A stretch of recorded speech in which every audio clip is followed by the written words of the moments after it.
All right, class. First off, as always, good day. I'm glad you're here. So today we're going to be focusing on the second half of what about the unions. Okay. So last time, um, last lesson, we ended with the basically companies threatening unions by going to court. So if they didn't like something that the unions would say, they tell them, "Well, we're going to take you to court," and that would basically scare the unions away because they knew the court system favored companies over unions. Okay, so here's your warm up picture. Uh, the question is basically asking you to analyze a picture, and according to this author or this artist, um, who is you know the real reason for the economic hurt. Why is the economic hurting? Which person is it? The person on the bottom or the person up on top? And what proof is there to support that claim? Okay, so who's hurting the economy more? The person on the bottom, person on top, and what proof is there? Um, okay, so look at that, what the person's saying too. That should then give you a big old hint, you know, and then when you really look at the picture, you know. So pause the video, write your response because we're moving on in three, two, one. So the Great Depression. This is the greatest period of economic decline and stagnation in US history. Okay. Now here's the thing. You hear people say it all the time. Oh, this is the worst economic disaster we've been in since the Great Depression. It's like, no, we've had other things. And then other people saying, comparing what we're going through, like the Great Depression. There is no comparison.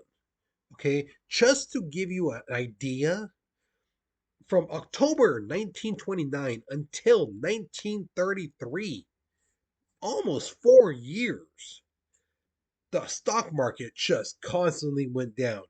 All right. It plummeted at first, but it would constantly go down little. I mean, for almost 4 years. 4 years. And then from that time up until 1939, it barely would go up. Barely. It was still low. It was in this stagnation time when it didn't move. If it did, it was barely going up. Tiny percentage.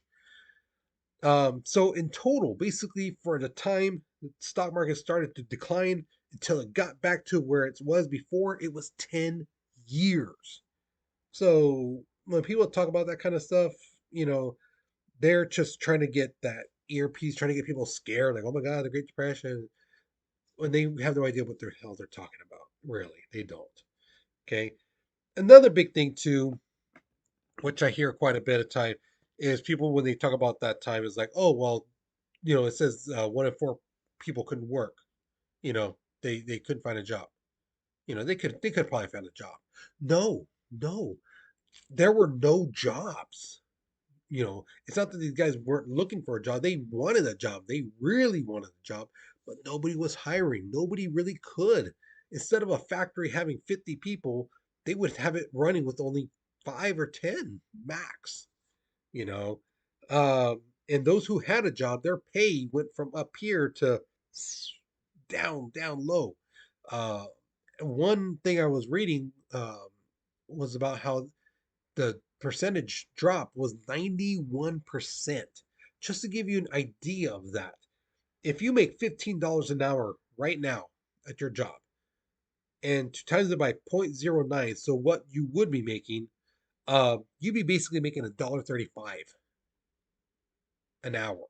From $15 to $1.35. If that happened to you, you'd be like, I know I'm quitting this job. Heck no, there's no way I could survive off $1.35 an hour.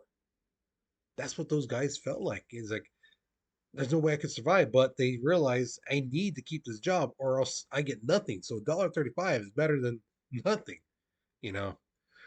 Another thing I found was in the top factory in I can't remember what city it was. I want to say it was like Pennsylvania, somewhere in Pennsylvania, maybe Illinois. A factory worker, the top factory worker at this particular place, made 55 cents an hour. Okay. By the time the economic decline was at its lowest point, that the highest paid worker at that same factory was getting 5 cents an hour, and that was a top paid person. There was other people below that getting 4, 3 cents, 2 cents, an hour. And I'm sure, like, some students were saying, "Oh, why would they want that job?" Again, if you quit that job, someone's going to take that job in a heartbeat because there are no jobs. So having little was better than nothing. And this is where some people realize, like, wait, if the workers are getting nothing, how are these owners living large? How are they making money? And this is where the turn for union changes. So new laws were made during this time to help unions. Remember, they made laws before to hurt unions. Now they're trying to make it better to help the workers. So that guy you see in that picture right there, that is Phil LaGuardia. He's the mayor of New York City. Him and I believe the guy was a senator, if I remember right. Name was last name was Norris.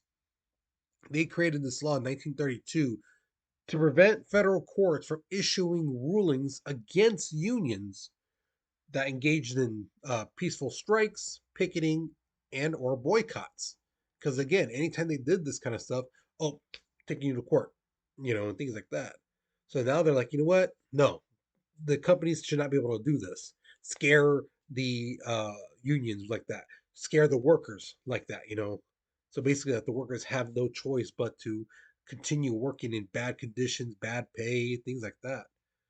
Another thing too, companies were forced to negotiate directly with unions instead of again going, well, we're going to take you to court, because again, the court system favored the companies over the unions. So now they're like, no, no, no, you guys actually talk about this and come to negotiations because the workers, the people are hurting, while the management and upper people are living well, you know. They're not making 3 cents an hour, 2 cents an hour, they're making more, you know. So other laws and government agencies were created to help the working people, help the unions. So the National Labor Relations Act, the NLRA, and the National Labor Relations Board, which is NLRB, were created. The Fair Labor Standards Act was created in 1938, and this is again to help the workers. Now, this is not just the only agencies or laws that were passed at this time.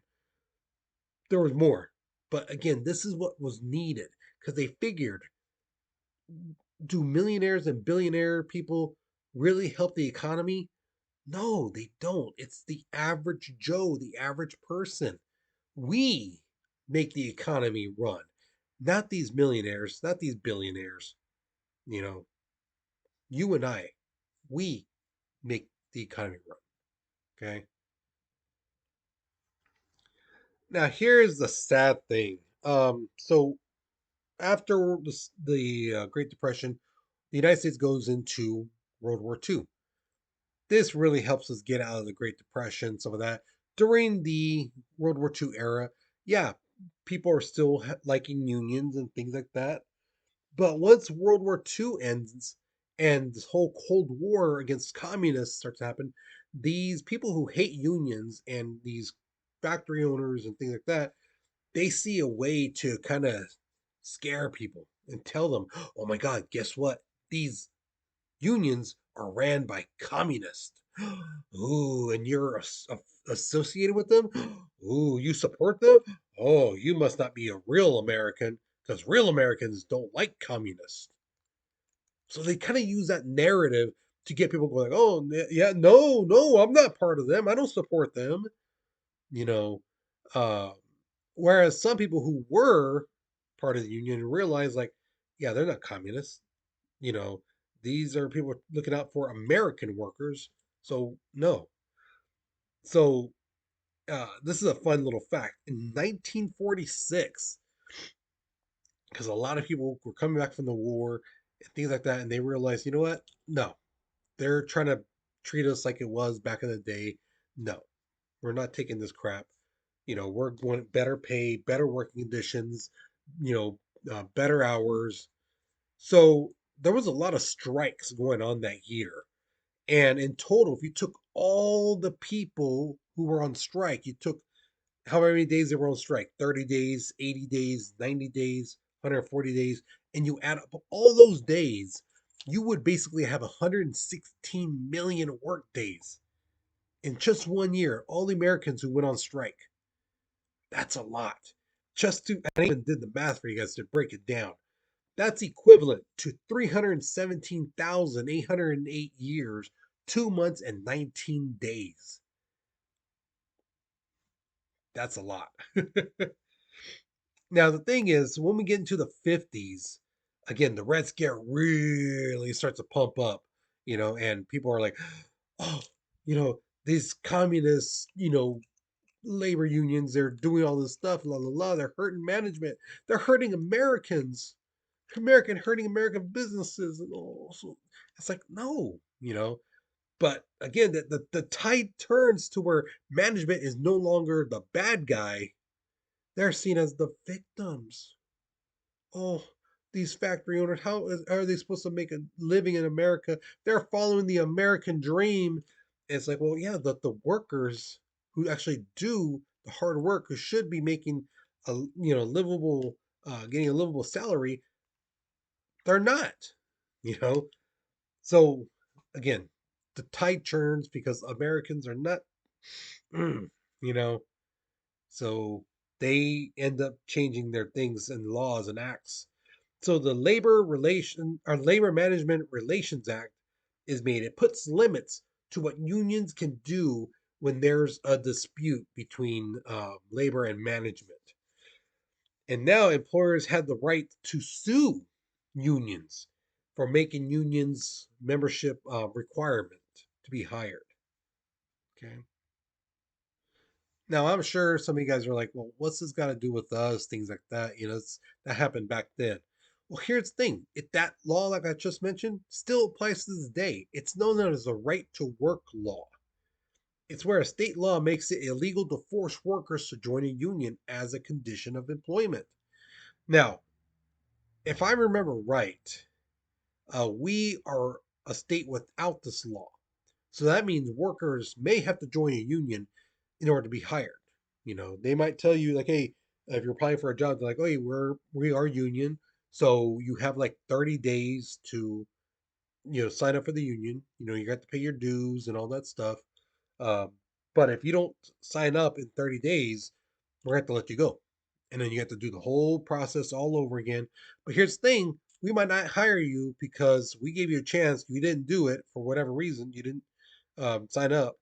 And there's other workers who will gladly sign up and do this job and be part of the union. So, yeah, you're going to be put on the bottom of the list.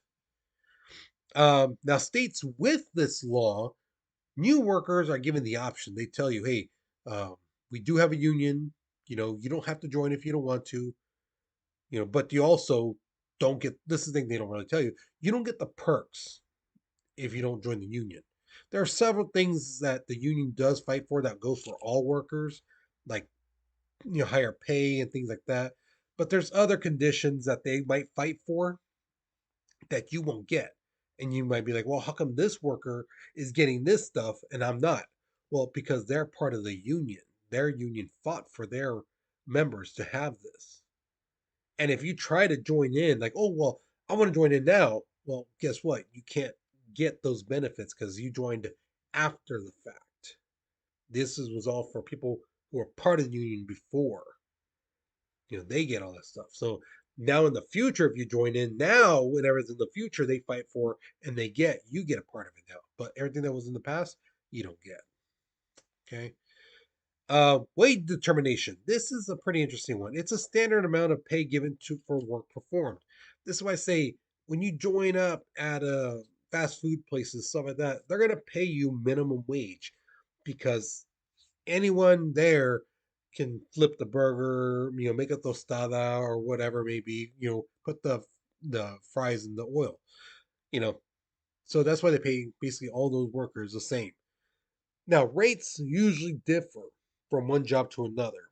If you go from, let's say, Burger King to like Chick-fil-A, or uh, In and Out, your pay's going to go higher because that place pays higher. But it's basically the same kind of job, but one place pay higher.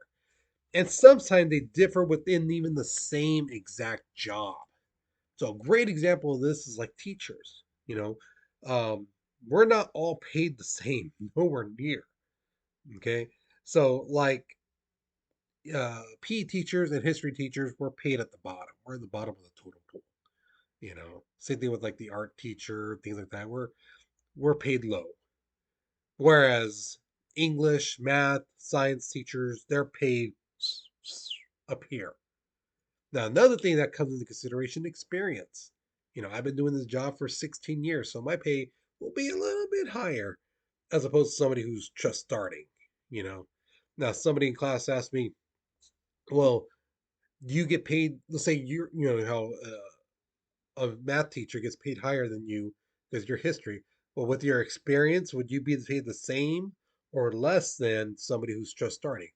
Well, because of my years, my you know many years of being a teacher and being in the education field, it is a little bit higher because it's quite a bit number of years compared to a person just starting. You know, and the other thing is education level. Whether you have a bachelor's, master's, doctorates, that builds you up too. And this is the thing too I was saying in class, which it doesn't apply to you now, but it might in the future, where you might apply for a job and they'll tell you you're overqualified. Okay. And that basically means that the job you're trying to get, the pay is like right here. Because of your experience, your education, whatever it may be, um, you would be up here. So your pay, you should get paid is up here, and that the job they're willing to pay at is at this level. So they want to pay you there. That's a big difference. So they're like, you know what? We're not going to hire this person, even though they could do the job easily, But the thing is, they would have to pay you up here, and they don't want to do that. They rather have someone at that same level, or maybe just a bit below, but they want to have it there, you know. Because again, if you're too high, no. So that's why they say you're overqualified. So if you ever have somebody in your family who's trying to find a job and things like that, and they're like, "Oh, I'll take any job," and they have a lot of years of experience, their education, they have a high education level, they might be overqualified for very simple jobs like working at McDonald's and things like that. They won't hire them. Maybe management, but even then, they might be like, "Hey, we'll have to pay you way up here," and they don't want to do that. So yeah, that does happen. So while we were talking about the Great Depression, I did forget to mention a very important thing: how money was basically useless at that time. You know, there's a famous picture of this lady having a wheelbarrow full of money, and all she could buy with it is like a loaf of bread because the value of money shrunk so low. So here's my question to you: how do you think Fresno would be if money was basically worthless? How do you think people would react? You know, so like I said in class, I've seen videos of TikTok of people from Fresno talking about, oh, I got these bands and this and that, and oh, look at all this money I got. Imagine if that money was worthless. It was like basically toilet paper. You know, you don't see people just going with like, oh, I got this band, I got this. It's tissue paper. You know, it's tissue paper. So imagine that. Like money is basically like that. And they're showing that off. You know, so what do you think? How do you think Fresno would be? How do you think people would react? Especially those who really strive to make all kinds of money and save it, things like that. And now all of a sudden it's worthless. How do you think people react? And how do you think the city, the town of Fresno would be? Okay. So think about it. Write your response, positive, well, no positive videos, just basically that's it. So hopefully you learned something new. Hopefully you enjoyed this. All right. So with that being said, guys, you take care, you be safe, and I'll see you guys later, okay?